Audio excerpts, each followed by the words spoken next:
다음으로 안도걸 의원 나오셔서 토론해 주시기 바랍니다.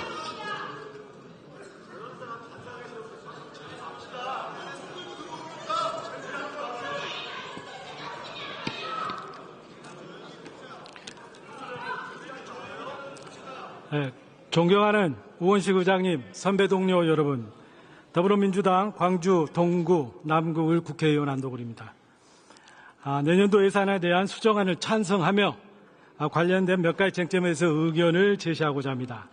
먼저 존경하는 박수민 의원이 말씀하셨습니다. 이번 예결위가 뭔가 좀 남달랐던 것 같아요.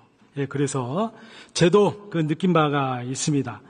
이런 예결위를 이번에 예결위 예산 수정 의결이 민주당의 일방적인 예산 폭거라라고 대통령께서 주장을 했습니다. 전혀 그렇지 않습니다. 우리는 새로운 역사와 길을 이번에 쌓은 겁니다.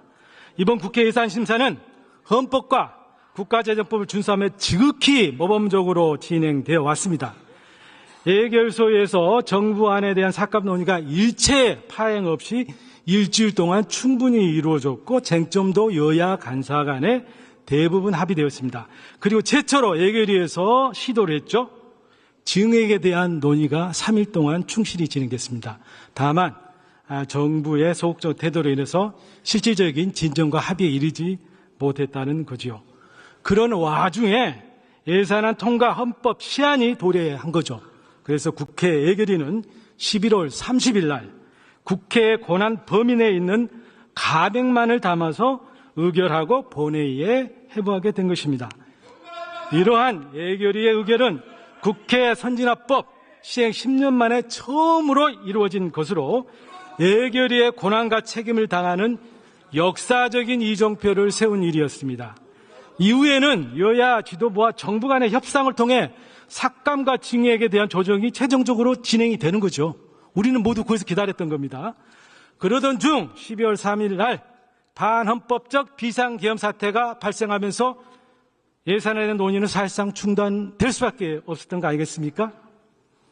이런 비상사태가 지속되는 와중에 12월 8일 날 느닷없이 총리와 경제부총리는 예산안 통과 촉구 입장을 밝히면서 예산 지원을 국회 탓으로 돌렸습니다. 적반하장도 유분수 아닙니까? 민주당이 예산 폭주로 민생을 예면하고 국회가 예산의 발목을 잡고 있다는 주장은 정말 가당치 않은 억지 정치 공세에 불과하다는 것이 지금 명백해졌습니다. 두 번째로 이번 예산 수정안이 민생과 국정 운영을 마비시킨다는 비판이 있습니다만은 이것 또한 전혀 사실이 아니죠. 먼저 삭감 규모 봅시다. 4조 1,000억입니다. 지난 5년간의 국회에서 이루어진 평균 삭감액이 5조 8천억입니다. 그보다 훨씬 작은 규모인 겁니다. 정부의 충격을 최소화한 거죠. 그렇습니다. 정부 그리고 정부 여당이 무리한 삭감이라고 주장하는 사업들 자세히 구구절절 이야기할 필요는 없습니다. 먼저 예비비 보면은 예비비를 정부 예산안 대비 절반 2조 4천억로 의결을 했습니다. 작년도 정부 예비비 집행액이 1조 3천억에 불과했습니다. 금년도 6천억 10월까지 집행한 겁니다. 너무나도 많은 돈이 지금 남은 거죠. 그래서 이번 2조 4천억은 결코 적지 않는 금액이다. 오히려 줄일 수 있었다라고 생각됩니다. 그리고 예비비와 별도의 또 재원들이 있습니다. 유사한 목적 예비 재원이죠. 성공사 후지급이 가능한 국고채무부담행위 재원이 1조 5천억 있습니다. 그리고 재난관리부처는 별도로 재난대책비를 가지고 있어요. 이게 한 1조 됩니다. 이런 걸 감안하면 결코 재난에 대응할 수 있는 정부 여력이 부족하다라고 말할 수 없습니다. 정부의 국고채 이자 비용 말씀드렸습니다. 5천억 감액했습니다. 평균 조달금리를 최근 실적치에 맞춰서 현실화한 거죠. 그 과정에서 5천억이 절감이 된 겁니다. 내년에 기준금리가 적어도 이 두세 차례 아마 더 인하하게 될 겁니다. 그렇게 되면은 결코 국고채 이자가 부족해질 일은 없을 것입니다. 다음으로 민생경제사업 예산을 대폭 삭감했다라고 주장하는데 이 또한 사실이 아닙니다. 청년 도약계좌, 아이돌봄 지원, 의료계획 등 예산이 일부 삭감됐습니다. 그러나 이 삭감은 집행실적 부진으로 불용이 예상이 되는 사업들입니다. 사업 수요를 과다추게 했어요. 어차피 못 쓸 돈이 생기는 겁니다. 또 행정 절차가 미비된 겁니다. 이런 돈들에 대해서 이미 상임위에서 서로 삭감하기로 합의된 사업들을 그대로 예결해서 수용한 것입니다. 특히 글로벌 R&D 사업 문제가 많았습니다. 사업 준비와 사업 성과 담보가 부족한 사업.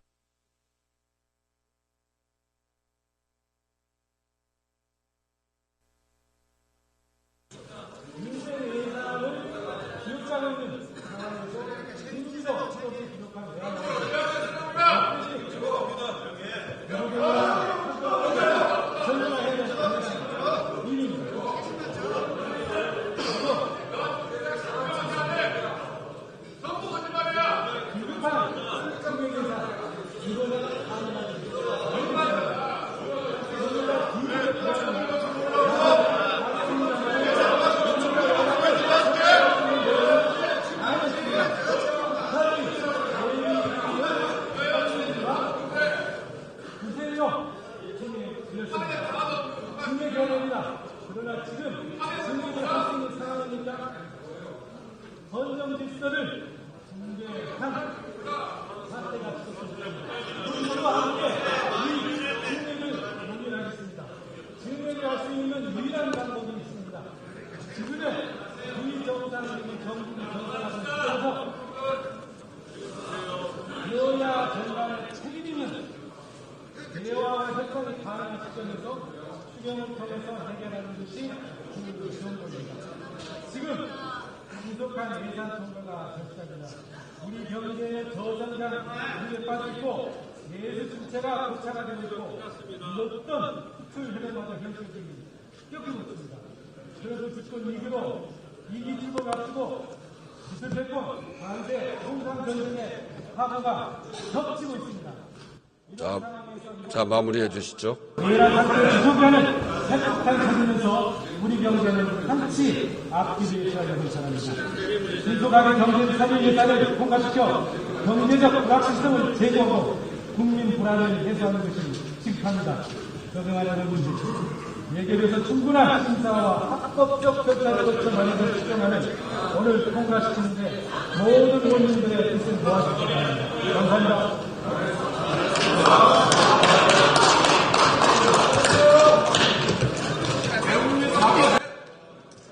안덕걸 의원님 수고하셨습니다.